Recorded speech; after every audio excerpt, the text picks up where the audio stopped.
тиешелүү баарын карыздарын төлөп беришет. Рахмат. Кийинки сөз Масабиров Талайбек Айтмаматовичте. Рахмат. Жамия Хонсина, урматтуу депутаттар. Жылы жакшылыктын айтсаңыз, 74 беренеде турат. Электрондук торукта сатуу жолу менен деп турат. Электрондук торуктар уже барбы мүмкүн. 82-нчи эмеде турат беренеде. Мүлк электрондук торуктарга сатуу деп. Практикада барбы ушундай торукту сатуу боюнча?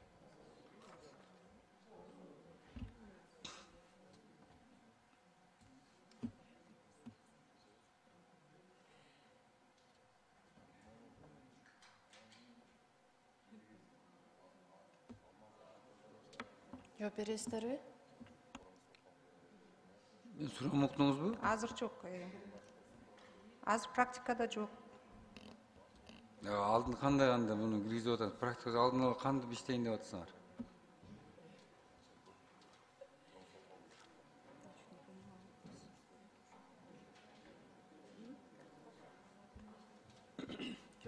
Азыр мыйзам долбоору негизинде ошол электрондук площадканы кылабыз. Мага бир шарттар болуш керек да. Аднеде аткар документ, электрондук документ толугу менен киришкенби силерде? Унутулганбы электрондук документтер? Жана сиз бедеме коллега айтты эле.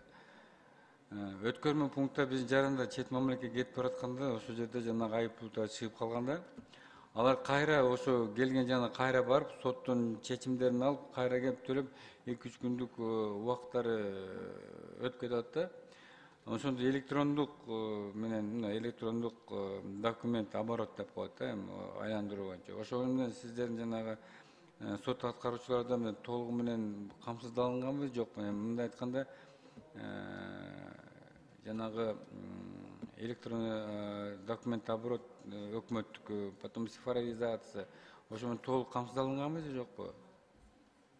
Азыркы күнгө толук камсыздалган жок. Азыр иш жүргүзүп атабыз, аракет кылып атабыз. Ошо сот аткаруучулардын да саны жетпей атат. Ошол боюнча биз дагы штаттык увеличение кылганга долбоорду даярдаганбыз, киргизебиз. Эми аракет кылабыз ошонун баарын киргизгенге. Да, жылы жакшылык. Буну аз эме кылбаса, эмне себептен да жанагы ыңгайлуу шартты түзүп берип кетсең, да эле башталат. Мына бул жерде Замирбек Кубанычевич отурат.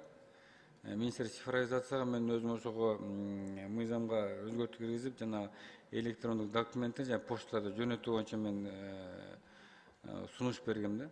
Мен ошол жерде жанагы ыңгайлуу шарттар ошондой эле эме болот. Жанагы алда мен коллегам айткан ушул маселе жана биз алда эми алып барабыз деп атасыңар, эми кайсы убакта толугу менен жанагы документтерди электрондук айландыруу боюнча буну ишке ашпасаң, мынга да ыңгайсыз шарттар боло берет. Биз эми жаранда жана кетип баратканда чыгып калат экен, эми айып пулдар болсо биздин жана өткөрмө пункттардан жанагы чек арадан өткөрбөй кайра артка кайтып. Мындай жарандардын кайрылуусу өтө көп болуп атат. Анан эми сиз эми билбейт болсо, мына биздин өткөрмө пунктта жанагы терминалдар бар деп атасыз экен.